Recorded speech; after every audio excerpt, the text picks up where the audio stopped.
Բարև ձեզ հարգելի դիտողներ, YouTube-յանի Մալիքի եթերում զրուցելու եմ քաղաքագետ Լիլիթ Դալակյանի հետ, ցանկության դեպքում կարող եք բաժանորդագրվել YouTube-յանի Մալիքին։ Բարև ձեզ Տիկին Դալակյան։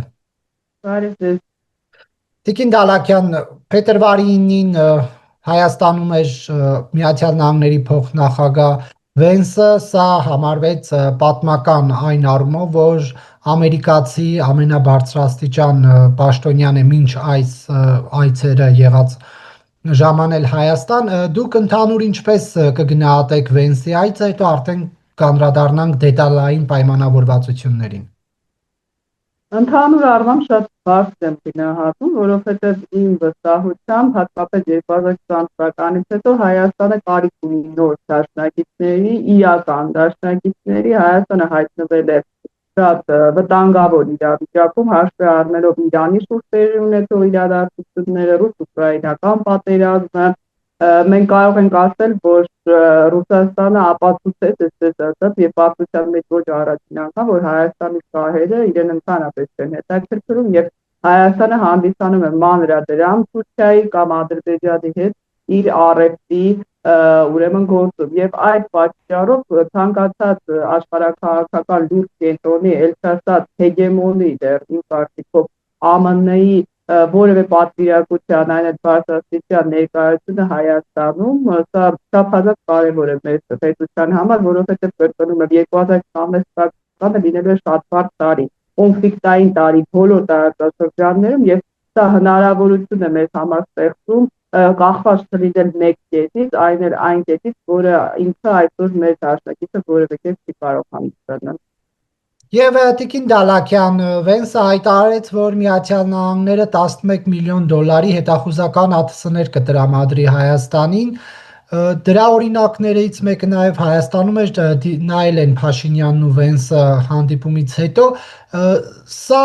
ինչ խնդիր է լուծելու Հայաստանի համար։ Դե նախ Հայաստանը ինքը պիտի զարգացնի դրոնների արտադրությունը, դրա մասին շատ են խոսում եւ մեր գիտնականները, ես գիտեմ, որ զբաղվում են այդ հարցով, առավել ակտիվ կարող են լինել, եկեք չմոռանանք, որ նույն Ուկրաինան օրինակ 1 միլիարդ դոլարի ուրեմն համաձայնագիր ստորագրեց վերջերս Պենտագոնի հետ դրոններ տրամադրելու ԱՄՆ-ին ուղղությամբ Հայաստանը նույնպես կարող է իր ծառայությունները այս ոլորտում առաջարկել, ինչպես նաեւ փորձ փոխանակել իհարկե ուրեմն ԱՄՆ պես հզոր պետության գերտերության հետ։ Դա շատ կարևոր է, բայց ես կցանկանամ, որ այդ համագործակցությունը լինի ռազմաարդյունաբերական ոլորտում բոլոր հարցերի հետ կապված պարազինությունների, նաև պաշտպանողական, գուցե հարձակվողականի հետ կապված հիմա խնդիրներ կլինեն ՀԱՊԿ անդամության հետ կապված, բայց մենք առավել պիտի խորացնենք, միայն դրոններով անօթաչու թռչող սարքերով պետք է չավարտվի այս ամենը։ Հայաստանը հիմա փխրուն իրավիճակում է, խոսենք, ես չեմ հավատում Ադրբեջանի կողմից խաղաղացիությանը եւ Ադրբեջանի նախագահի եւ մեզ պարտադիր անհրաժեշտ է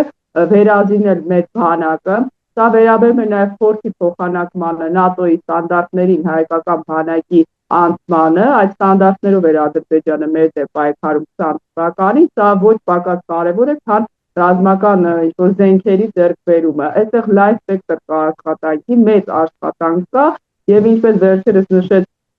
Եվրամիությունում պաշտպանության ոլորտի հանձնակատար նոր պաշտոն է ստեղծվել, հանձնակատարը մենք չենք ուզում պատերազմ, բայց պետք է պատրաստ լինենք ցանկացած իրավիճակի, այսինքն այսօր երբ աշխարհում բոլոր կենտրոնները, նույնիսկ խաղաղասեր Եվրոպան մտածում են պատերազմի մասին, Հայաստանը որևէ կերպ ցանկանում այդ պատերազմը, երբևիցե ագրեսոր պետություն չի եղել, բայց մենք պիտի ցանկացած սցենարի պատրաստ լինենք։ Սա այնուհանդերձ չի հզորացնում Հայաստանի կարողությունները այս գործարքը։ Այս ոլորտում հզորացնում է, բայց ոլորտը ինքը բազմավեկտոր է, միայն ԱԹՍ-ներով չի,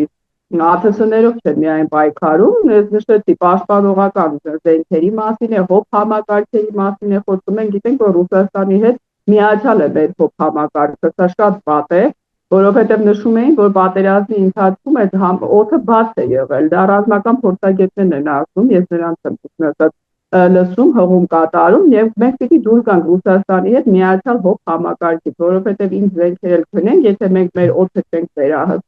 վերահսկում մի երկիր, որը մեր հանդեպ այսօր այդքան էլ բարեկամական ուրեմն տրամադրված չի, ցանկացած զենքի քնումը դա գործի կետն է։ Իհարկե քայլեր կատարվում են, բայց ես նշեցի, սա պիտի վերաբերի միայն անօթաչու թռչող սարքերին, այլ արդեն խորը համագործակցության նաև բանակի վերափոխման ՆԱՏՕ-ի ստանդարտներով բանակ ունենալու մասին է խոսքը։ Եվ պրոֆեսիոնալ բանակի անցման, պրոֆեսիոնալ ոչ միայն թվի կրճատման մասին է խոսքը, այլև այս ստանդարտների, որով պայքարում են արևմտյան երկրների բանակները։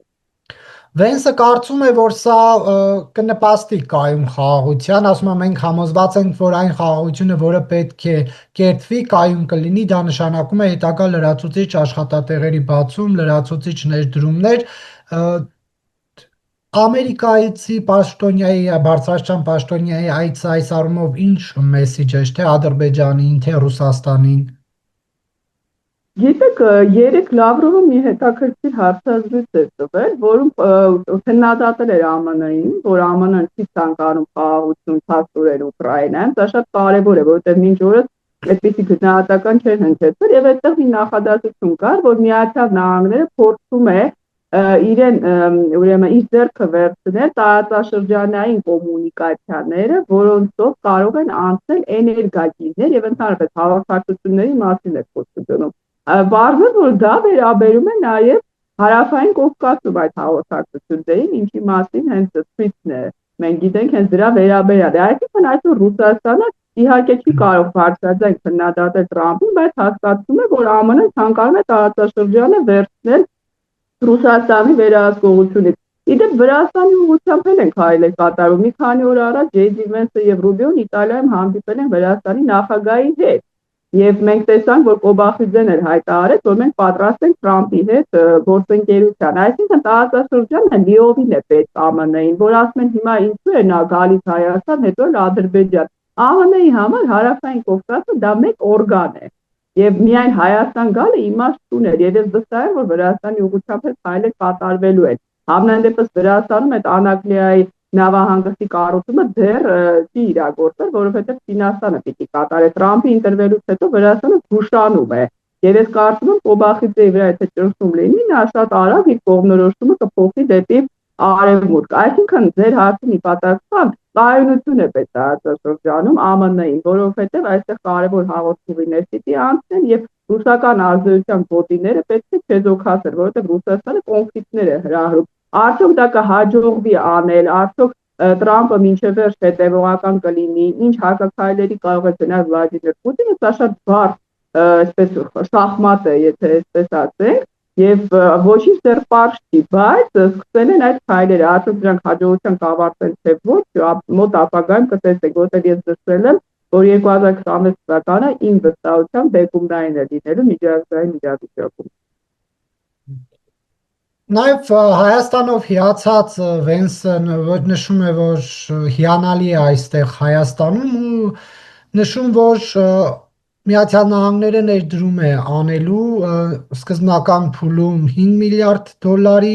երկրորդ փուլում $4 միլիարդ եւ Հայաստանի էներգետիկ անվտանգության ուղղությամբ են լինելու այս ներդրումները, խոսքը փոքր մոդուլային ռեակտորների կառուցման մասին է։ Սա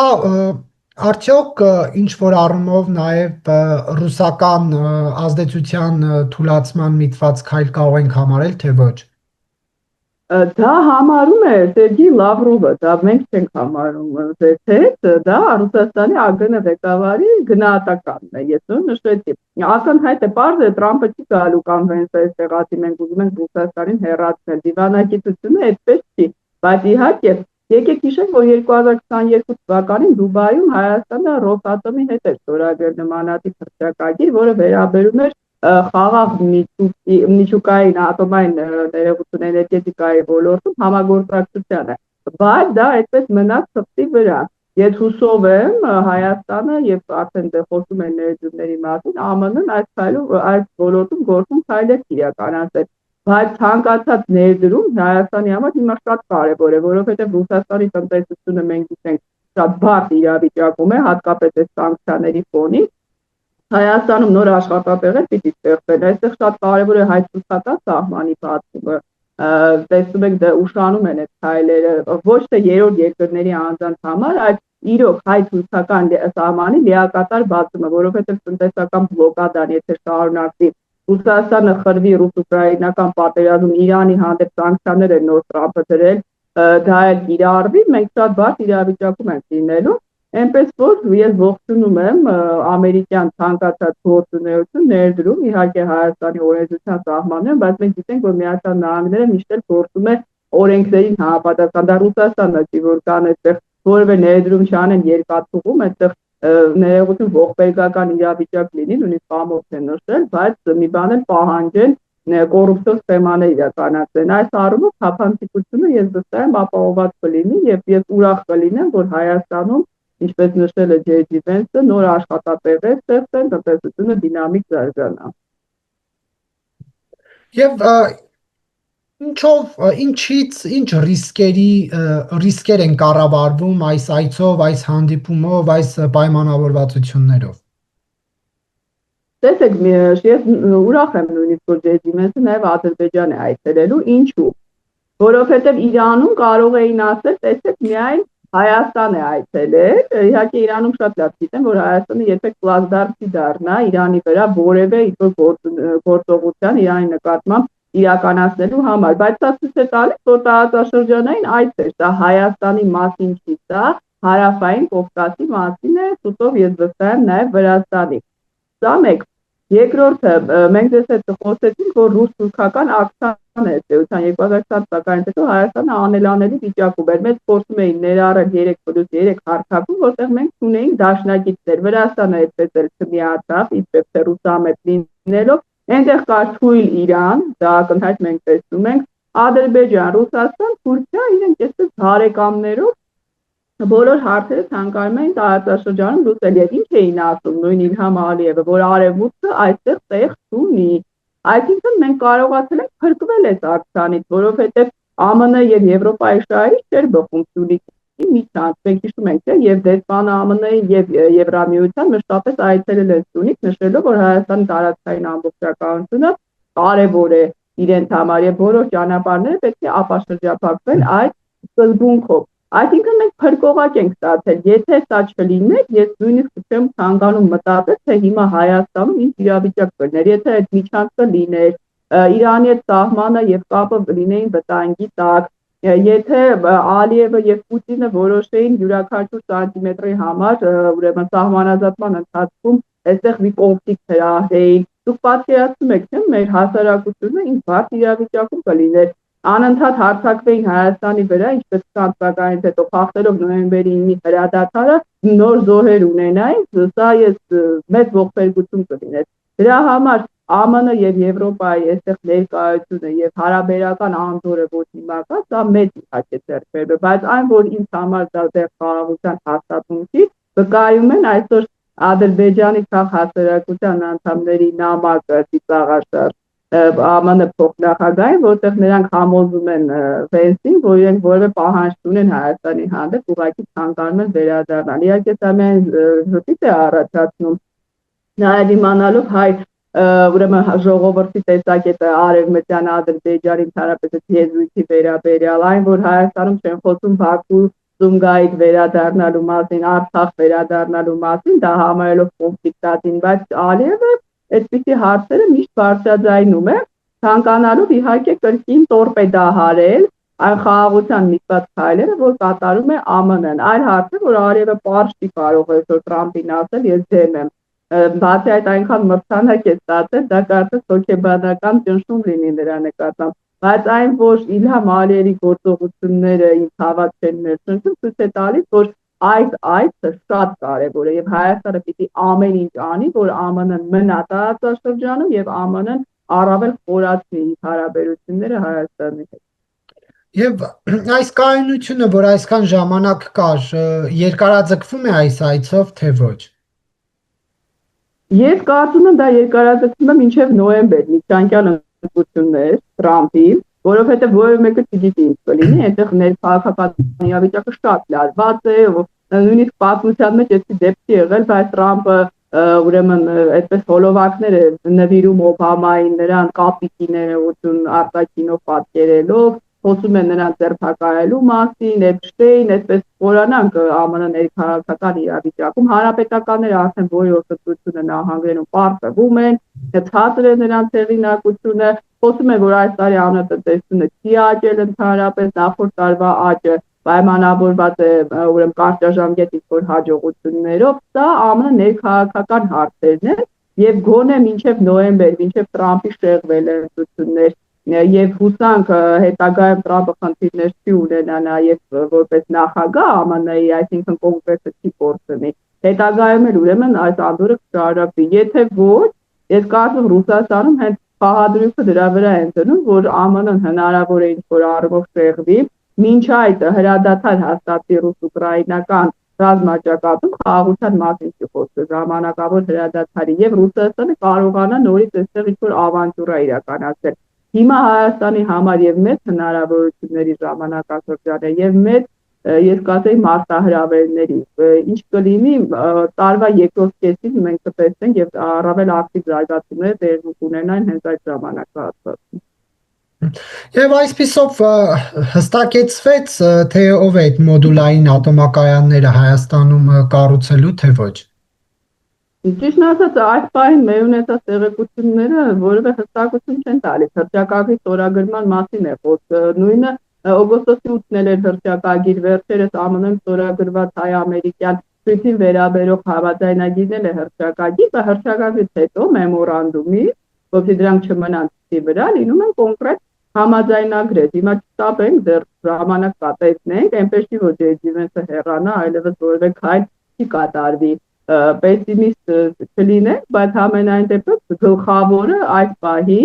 ոչ թե մոդուլային ատոմակայանի հարցը ինձ համար, իհարկե դա էլ է չափազանց կարևոր, այլ որ ստիպի վերաբերյալ վերջապես առարկայական քայլեր կատարվեն եւ դա չկապվի ինչ-որ հանրաքվեի խաղաղության գործընթացի հետ, որը Ալիևը տարիներով կարող է ձգձգել անիմաստ ինչ-որ պատճառաբանություններով։ Եթե հանրաքվե օրինակ լինի եւ հայ ժողովուրդը քրեակի Զամնալական փոփոխությունների օգտին ես չեմ զարմանա, որ Ալիևը էլի արևմտյան ադրբեջանցիներին հիշի, այդպես այնքան ձգի ժամանակը, մինչև Տրամփի ավարտը գործունեության։ Մենք ամեն ինչ պիտի անենք, որ այս քաղաքականությունը, որը իդեպ Ալիևը կրկնօրինակում է Վլադիմիր Պուտինից ուղղակի ժամանակ շահել, չիրականանա հաջողություն։ Այս փուլում կարծեք թե չկա Ալիևի խոսույթում Արևմտյան Ադրբեջանը Զանգեզուրի միջանցքին զուգահեռ թրիփն են օգտագործում, սա ինչով է պայմանավորված։ Հենց նրանով է պայմանավորված, որ Տրամփին նույնիսկ Պուտինը չի ասում ոչ, դուք հիշում եք, դա նույնիսկ երևի ծաղր էր, բայց այդպես չընկալվեց Պուտինը, որ Տրամփին ասեց, ես չկարողացա 30 տարի լուծել այդ կոնֆլիկտը, դուք շատ արագ լուծեցիք դա։ Ես կասեմ նույնիսկ համահրանք է խոսքը հայ-ադրբեջանական հակամարտության մասին։ Այսինքն Վլադիմիր Պուտինը նախ ցանկացավ այստեղ դուր գալ Տրամփին, հասկացնելով, որ այնպես չի մենք նախանձում ենք, շատ ուրախ ենք, որ խաղաղություն է հաստատվել, միևնույն ժամանակ հասկացեց, որ դա այն կոնֆլիկտը չի, որ մեկ օրում կարելի է ավարտել, մանավանդ որ Ռուսաստանը կոնֆլիկտները հրահրելու փորձեր ունի, էլ չասած, որ Ալիևին էլ իրենք լավ ճանաչում են։ Իսկ ինչ հավեմ է, որ Ալիևը չի խոսում, Նարեկ ջան, Ալիևը շատ խորամանկ է, թե ինքը չի խոսում, իր տեղը Մահմեդյարովն է խոսում, իր տեղը Ադրբեջանի քաղաք հասարակությունն է խոսում, մենք գիտենք, թե Ադրբեջանում այդպիսի բան չկա քաղաք հասարակություն, նախին արգործ նախարարը վեր կենա, դա Հայաստանը չի, որ նախին արգործ նախարարը Հայաստանի մեղադրի ինչ-որ քայլերի մեջ եւ ոչ մի բան չասի, օրինակ Ռուսաստանի հասցեին ինչպես վերջերս, բայց ամենայն դեպս դա ցույց է տալիս, որ Ալիևը այդպես տակտիկա է որդեգրել, ինքը չի խոսում, իր տեղը խոսում է, բայց ասում են այն, ինչ որ այնտեղ թույլ է տալիս որ ասել։ Դրա համար Տրամփին ասել ոչ, մրցանակ ստանալ, հետո ասել միջանք, դա այդքան էլ ճիշտ չի լինի Ադրբեջանի կողմից, խաղաղասիրություն չի լինի, բայց այն որ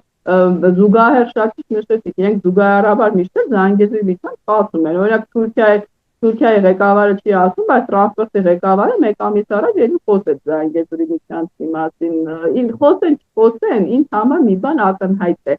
Ալիևի խաղաղասիրությունը եւ Էրդողանի սահմանի վերաբերյալ ինչ-որ մեկ դրական հայտարարությունները պայմանավորված են միայն ԱՄՆ ճնշմամբ, միայն Եվրոպան էլ է այդտեղ արդեն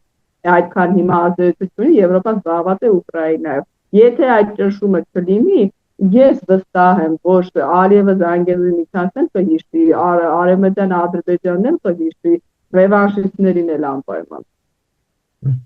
Եվ Վենսը Բաղրամյան 26 մտավ ընդդիմադիրների ազատություն քաղբանտարկյալներին վանկարկումների ներքո։ Ինչ է կարծում, այս հարցը Միացյալ Նահանգների ուշադրության կենտրոնում է, թե ոչ, եւ ինչու չկա փոխնախագահի այցի օրակարգում շփումներ ընդդիմադիրների հետ։ Վերջի հարցի հետ կապված չեմ կարող ոչինչ նշել, դե երևի Ջեյզի Վենսը դիտի մեր ընդդիմադիրների ռեյտինգը, հեղինակությունը Հայաստանում եւ հարցի համար նրանց հետ հանդիպի։ Բացի այդ, եթե պիտի հանդիպի ռուսական ինչ-որ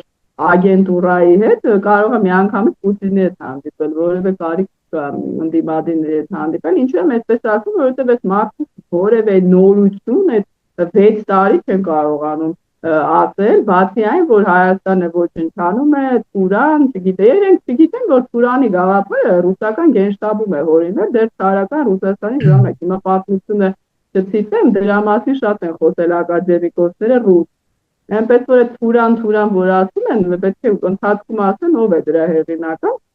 Սա մեկ, երկրորդը ինչ վերաբերում է ռազմագերիներին։ Ամերիկան միշտ զբաղվել է, գոնե վերջի 2 անգամ ես հիշում եմ, ուրեմն գեյների ազատ արձակումը Վաշինգտոնի միջնորդությամբ էր, եւ վերջերս եւ 23 թվականին նաեւ հիշում եք 32 կարծեմ գերի ազատ արձակվեց եւ Հայաստանի իշխանությունն ասում են, որ դա Վաշինգտոնում պայմանավորվածությունների հետևանք է, հիշում եք կլիմայական համաժողովից առաջ։ Այսինքն ԱՄՆ-ն զբաղվում է, որ չզբաղվեր գերիները ազատ չէին, Ռուսաստանը զբաղվում է, վերջերս չեմ լսել այդպիսի բան եւ ընդհանրապես երբ պահանջներ եք ներկայացնում, պահանջները հաստատել պիտի ունենա, միայն ԱՄՆ-ն չի։ Նախ ԱՄՆ-ն մեր դաշնակիցը չի, երկրորդ ԱՄՆ-ն կանգնած չի եղել Արցախում, երբ որ մեծ թվով գերիներ էին տանում Փարուխից, Պտաբերդից եւ Հինթաղերից, Ռուսաստանն է այնտեղ եղել, երբ Արցախի ռազմաքաղաքական ղեկավարությանը տարել են եւ ոչ մի խոսք չի ասել, այսինքն Ամերիկայինը դիմեք, ես չեմ ասում մի դիմեք, բայց կարելի է չէ՞ կյանքում մեկ անգամ մի բան Ռուսաստանի հասցեին ասել, մանավանդ որ այդ ղեկավարությունը Ռուսաստանի հանդեպ ավելի լավ է տրամադրված, քան Հայաստանի, ԱՄՆ-ի մասին չեմ խոսում, այսինքն սա օբյեկտիվ չի։ Այն որ ԱՄՆ-ը զբաղվում է, դա երևում է ԱՄՆ քայլերից, իսկ այն որ այս մարդիկ օբյեկտիվ չեն եւ եթե նույն վերաբերմունքը չի արժանանում Ռուսաստանի դեսպանատունը, սա արդեն ցավալի է եւ ցույց է տալիս իրենց ոչ օբյեկտիվ մեղմ ասած լինելը եւ իրենց համար այդ մարդկանց ճակատագիրը ուղղակի քաղաքական այսպես դիվիդենդ շահելու միջոց է։ Հակառակ պարագայում կրկնում եմ, իրենք ոչ միայն ցույց կանեին, այլև հացադուլ եւ նստածույց կանեին եւ չէին հեռանա Ռուսաստանի դեսպանատան արժերից, ով նոյեմբերի 9-ի համաձայնագրի երաշխավոր։ Գերիների հետ կապված ճիշտ է, հարց չհնչեց այդ թեմայով, իրենք ասուլիսում չխոսեցին, բայց Միրզոյանը արդեն երբ իրադարձությունն ավարտվել էր իմ հարցինի պատասխան, երբ հարցրեցի արդյոք անդրադարձ կատարվել է Բաքվում պահվող էթնիկ հայերի խնդիրներին, ասեց ոնց եք պատկերացնում առանց դրա, ըստ էության հաստատելով, որ քննարկում է եղել, եւ Վենսը Բաքու ինչ ուղերձով կգնա այս հարցով։ Դե նաև Վենսը խոսեց քրիստոնեության մասին, գիտեք, հիմա հատկապես այդ մագայի շրջանում քրիստոնեական արժեքները այսպես պոպուլյար է հարուցելը եւ կարելի է հենց դա էլ օգտագործել, իհարկե օգտագործել փոքր գեղը հնչում, բայց մարդկային արժեքները համարտային քրիստոնեական, ինչի՞ է նաև մահմեդականության մեջ էլ այսպիսի վերաբերմունքը սա հակամարտկային է։ Գիտեք, ես բացարձակ այս անձանց կողմնակիցը չեմ, Արցախի ռազմաքաղաքական ղեկավարության մասն է խոսքը, բայց այն որ հայերը չպիտի պահվեն բացի բանտերում, այն էլ Ալիևի կողմից, որը միջազգային իրավունքը ինքը բազմաթիվ անգամ ոտնահարել է, դա միանշանակ է։ Եվ գիտեք, մենք հարցեր ունենք հենց այս մարդկանց, դիտեք, ես չգիտեմ, հետաքրքիր է, այսպես միտք տամ էլի, եթե իրենք ազատ արձակվեն, իրենք կգան Հայաստան։ Ես կարծում եմ, ես մտածում եմ կգնան Ռուսաստան, ինչու, որովհետև այստեղ հարցեր կան, գիտեք, այդ նույն Արցախի ներդրումային հիմնադրամի հետ կապված, անօրինական բիզնեսների հետ կապված, նույնիսկ ուրեմն բլոկադայի շրջափակման ժամանակ նախագահի կողմից ինչ-որ բիզնեսի մասին մտածելու վերաբերյալ ես չգիտեմ այդ տեղեկությունները կան մամուլում։ Այս նախ հարց է, իրենք ազատ արձակը խոսքը ղեկավարության մասին է, ուր են իրենք գնալու։ Դա մեկ արդյոք ցանկանում են վերադառնալ Հայաստան, թե ոչ։ Երկրորդը գլխավորապես այո, Վենսը կարծում խոսի դրա մասին, Հայաստանի տարածքների դուրս գալու մասին չի խոսի, որովհետև դա Ադրբեջանը կարծում եմ կապում է խաղաղության պայմանագիր կնքելու հետ։ Ես գիտեք, ինձ համար առավել կարևոր է J.D. Vance-ի այցը, իհարկե այդ կա Թուրքիա, որովհետև Թուրքիան բացի սահմանը, մեզ համար դա չափազանց կարևոր է։ Արդյոք ԱՄՆ-ն ինչ քայլեր կկատարի այդ ուղղությամբ, կտեսնենք առաջիկայում, Թուրքիան հիմա շատ կարևոր է դարձել ԱՄՆ-ի համար Սիրիայում, Լիբիայում, Մերձավոր Արևելքում, բայց J.D. Vance-ի մեսիջը լինելու է Ալիևին, որ շատնի Դոնալդ Տրամպի խաղաղությունը, որը նա հաստատել է Հարավային Կովկասում։ Ըստ էության այդ պահին դեռ միակ խաղաղությունը, որով հպարտանում է ԱՄՆ նախագահը։ Եվ դուք նշեցիք, որ միջանկյալ ընտրություններ կան, դրանից կախված ինչ կարող է լինել այստեղ։ Տեսեք, վատագույն սցենարի դեպքում ասենք, թե եթե Տրամպը իմպիչմենտի ենթարկի, որտեղ դեմոկրատները խոսում են, որ եթե իրենք կոնգրեսը վերցնեն, այդ գործընթացը կատարվելու է, որովհետև ես նշեցի, ներքաղաքական իրավիճակը աննախադեպ այս այդ միգրացիոն ծառայությունների գործողությունները շատ լարված է ԱՄՆ-ում։ Եթե այդպես լինի, Տրամպը ենթարկի իմպիչմենտին, առաջին իր ժամկետի ընթացքում էլ է դրա միջով անցել, չգիտենք այս անգամ դա իրականանա թե ոչ։ Սա վատագույն սցենարն է, որովհետև դեռ ռեալ քայլեր կան դեպի ուղղությամբ։ Ես ինչու եմ ասում, որ պիտի ռեալ պայմանագիր լինի, որովհետև մենք հետո չասենք, ինչպես Բայդենի ժամանակ էր, դա հռչակագիր է, թե հաջորդ նախագահը դրան հետևելու է թե ոչ։ Պիտի իրավապայմանագրային արդեն բազա լինի, որ ճանապարհներ եւ այլն, այսինքն ռեալ ներկայություն։ Իսկ եթե Տրամպը կարողանա հաղթահարել այս ընտրությունները, ապա մենք կարծում եմ 3 տարում կարող է կապիտալիզացնել այն հաջողությունները, որ մենք ունեցել ենք Թրիփի հռչակագրի վերաբերյալ։ Համենայնդեպս գիտեք, ինձ վախեցնում է Տրամպի այսպես դրական վերաբերմունքը Պուտինի հանդեպ։ Չնայած ես գիտեմ, որ գալու է ժամանակը եւ ԱՄՆ նախագահը հասկանալու է, որ Պուտինը ուղղակի իրեն անդադ խաբում է։ Գուցե հասկացել է, բայց իրենց հարաբերությունները լարվելու է։ Եվ ես այդտեղ ուզում եմ մտածել, թե Ռուսաստանը ինչ հակաքայլերի կգնա տարածաշրջանում։ Ռուսաստանը չի կարող կորցնել Հայաստանը, դուք հասկանում եք, թե այնտեղ եւ արդեն դա պարզ ասում են, եթե դուք կորցրեցիք Հարավային Կովկասը, հետո Հյուսիսային Կովկասն է գալու։ Եվ Ռուսաստանը այդ Հրանտ Բագրատյանն է կարծեմ, որ այդպես բացատրում էր, որ մեզ ոչնչացնելը դրամաբանական է, իրոք Ռուսաստանի համար այստեղից հեռանալը դա ավարտն է, եթե Ուկրաինայում խրվել են, Կովկասից էլ հեռանան, էլ ինչի մասին է խոսքը, դա Վենեսուելան չի։ Այլ ասել, որ պարոն Բագրատյանը գուցե դրա կողմնակիցն է, չգիտեմ, չեմ կարող ասել։ Համենայն դեպս ես ուզում եմ հասկանալ, թե Վլադիմիր Պուտինը ինչ կարող է ստանալ Տրամպից, կամ Տրամպը ինչ գործարքի կարող է գնալ Վլադիմիր Պուտինի հետ, եւ որ տարածաշրջաններում որ երկրների հաշվի։ Սա է ինձ համար հիմա խնդիր։ Եթե ես տեսնեի, որ Դոնալդ Տրամպի համար Վլադիմիր Պուտինը անընդունելի կերպար է, նա երբևիցե նրա հետ չի գնա համաձայնության, ես վստահ կլինեի, որ ամեն ինչ ավարտած է։ Բայց քանի որ ԱՄՆ նախագահը փոփոխական անձնավորություն է, ցանկացած պահի ես սպասում եմ, որ կարող է Պուտինը նորից կարողանա նրան ներքաշել ինչ-որ գործարքների մեջ,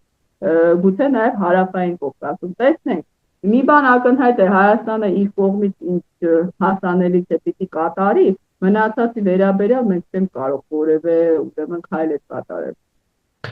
Եվ Տիկին Դալակյան, հայտնի է արդեն նաև թե ինչ օրակարգով է Վենսը լինելու Բաքվում, սպառազինության հետ կապված ունեն պայմանավորվածություններ, այդ բաճկոնները, նավերը, ասում են, որ Ադրբեջանին ռազմական է, Հայաստանին ավելի թույլ օրակարգ էր։ Դուք ինչ կասեք։ Դե հարձակողական զենքի մասին կարծես խոսք չի գնում։ Դեռ խնդիրը ո՞րն է, նախ ես չգիտեմ Հայաստանի ղեկավարությունը բարձրացրել է այդպիսի հարց մեզ զենք մատակարարելու, սա մեկ, ես չեմ կարող J.D. Vance-ին հիմա ինչ-որ մի բանում մեղադրել, քանի չգիտեմ մանրամասները։ Երկրորդը, արդյոք Ադրբեջանը ՀԱՊԿ անդամ չի, ես նշեցի J.D. Vance-ի, դե J.D. Vance-ի մասին չխոսքը, դա ինստիտուտներն են, ԱՄՆ համար խնդիր է Հայաստանի ՀԱՊԿ անդամ լինելը։ Դա երկու։ Մենք իշխանության մարդ ենք, մենք ընդհանրապես կարող ենք այսպես մտածել, հասկանալ, թե ինչ է տեղի ունենում։ Համենայն դեպս, այո, ես կցանկանայի, որ Հայաստան-ԱՄՆ հարաբերությունները, ես նշեցի սկզբում, ռազմաարդյունաբերության ոլորտում առավել խորը լինեն։ Գիտեք ինչու, որովհետև Ադրբեջանը ունի Թուրքիա, որը իրեն օգնեց 20 թվականին եւ ըստ էության ՆԱՏՕ-ի բանակ է դարձել Ադրբեջանի բանակը։ Մենք իհարկե Ֆրանսիայի բոլոր զինատեսակներ ստանում ենք, բայց մեզ անհրաժեշտ է լուրջ վերափոխում եւ դա կարող է կատարել միայն Ամերիկայի Միացյալ Նահանգները։ Բացի այդ, մենք ՆԱՏՕ-ի հետ ունենք համագործակցություն պաշտպանության ոլորտում, գիտեք, խաղաղություն գործընկերություն հանուն խաղաղության էլ ծրագիր կա, գիտեմ հիմա ուրեմն փուլում է գտնվում, կատարվում է թե ոչ։ Բայց այն, որ ես միանշանակ կցանկանայի, որպեսզի Հայաստան-ԱՄՆ հարաբերությունները ռազմական ոլորտում խորանան, դա փաստ է։ Արդյոք Հայաստանի իշխանությունները դրա մասին խոսել են ԱՄՆ-ի հետ, չգիտեմ։ Գուցե իրենք ելնում են այդ մտքից, որ ասեն խաղաղություն է հաստատվել մեծ պետքի, չեմ կարող ասել։ Համենայնիվ Հնդկաստանի զենքեր գնում են, ես վստահ եմ եւ հայկական լոբին մեզ կօգնի ԱՄՆ-ին, որ ցանկության դեպքում մենք կարող ենք այդ հարցերը կարգավորել։ Իսկ եթե դրա համար կրկնեմ խոչընդոտ է հանդիսանում ՀԱՊԿ անդամությունը, միանշանակ օր առաջ պետք է դուրս գալ այդ բառից։ Եվ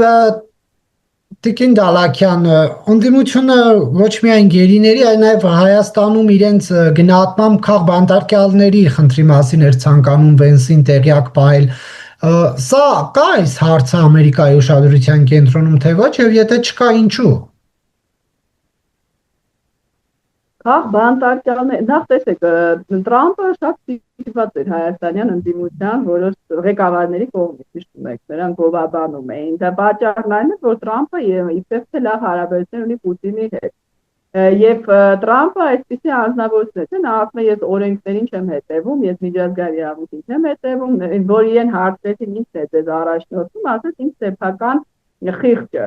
չասեց միջազգային իրավունքը։ Այսինքն Դոնալդ Տրամպը կարող է իհարկե այսպիսի հարցերի վրա ուշադրություն դարձնել։ Հիմա օրինակ Վենեսուելայում իհարկե ազատ են արձակում քաղբանտարկյալներ,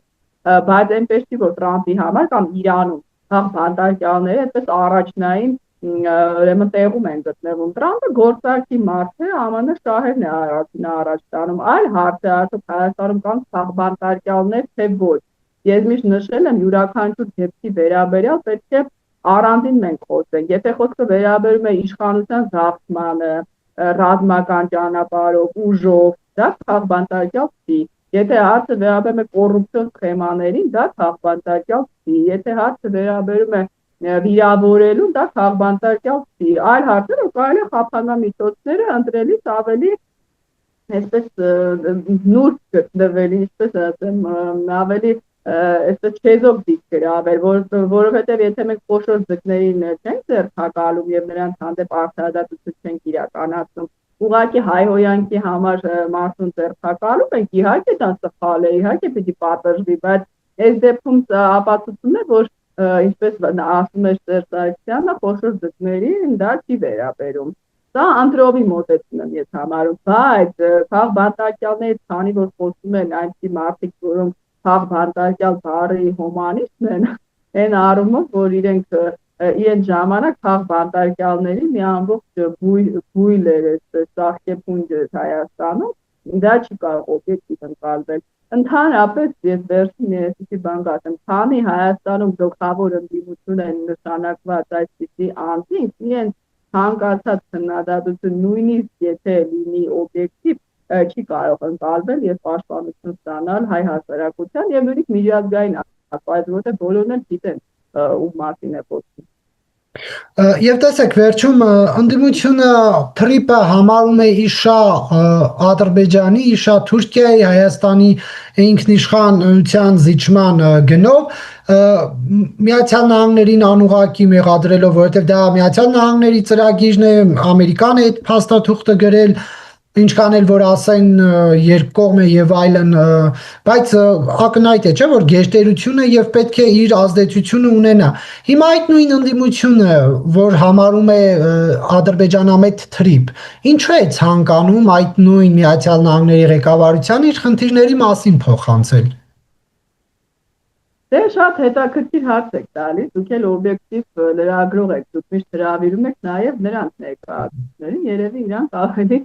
լավ կպատասխանեն ձեր հարցին։ Ինչ վերաբերում է, որ սա թուրքական ադրբեջանական նախագիծ է, երևի իրանք լավ չեն լսել, որ Ալիևը ասել է, որ Զանգեզուրի միջանցքի հետ կապված ինքն ու Պուտինը ունեն նույն տեսակետը, եւ Զանգեզուրի միջանցքի եզրույթը առաջացել է Վլադիմիր Պուտինի կողմից գրված, դա ինքն է ասել նոյեմբերի 9-ի համաձայնագրից հետո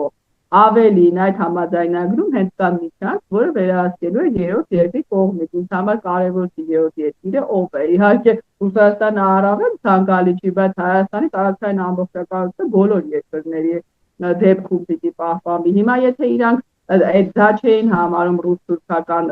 թուրք-ադրբեջանական նախագիծ, համարում են թուրք-ադրբեջանական նախագիծ ճանապարհ, որը Հայաստանի սուվերեն վերահսկողությամբ ելնելու իհարկե այդտեղ բաժնեմասերի խնդիր կա, բայց նախ դա կարող է դեռ փոխվել, երկրորդն էլ այդտեղ համաձայնագրի մեջ պարտադիր կերպով կետ պիտի լինի, որ դա չի կարող օտարվել առանց Հայաստանի Հանրապետության համաձայնության, դա ամենակարևոր կետն է։ Սա օբյեկտիվ չի։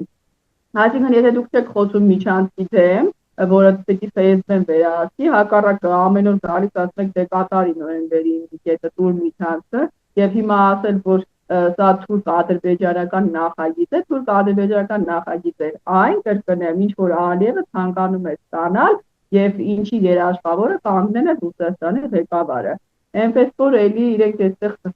նույն տրամաբանությամբ են առաջնորդում, որ ինչ անում են Հայաստանում, սա Թուրքիայի համար է, սա Ադրբեջանի համար է, որևէ քննադատություն թե իսկ Ռուսաստանը ինչ արել տարածաշրջանում, ով է Թուրքիային բերել 2020 թվականի տարածաշրջան, ով էր Ադրբեջանին թողել, որ հարձակվեն Հայաստանի Հանրապետության արդեն տարածքի վրա եւ ինքը չգիտեր մեր տարածքը, քանի որ սահմանազատված չի։ Այսի հարցերի քանի դեռ չեն պատասխանել, իրենց անդրադառնալ ես կարծում եմ անիմաստ է։ Շնորհակալություն Տիկին Դալաքյան հարցազրույցի համար։ Շնորհակալ եմ։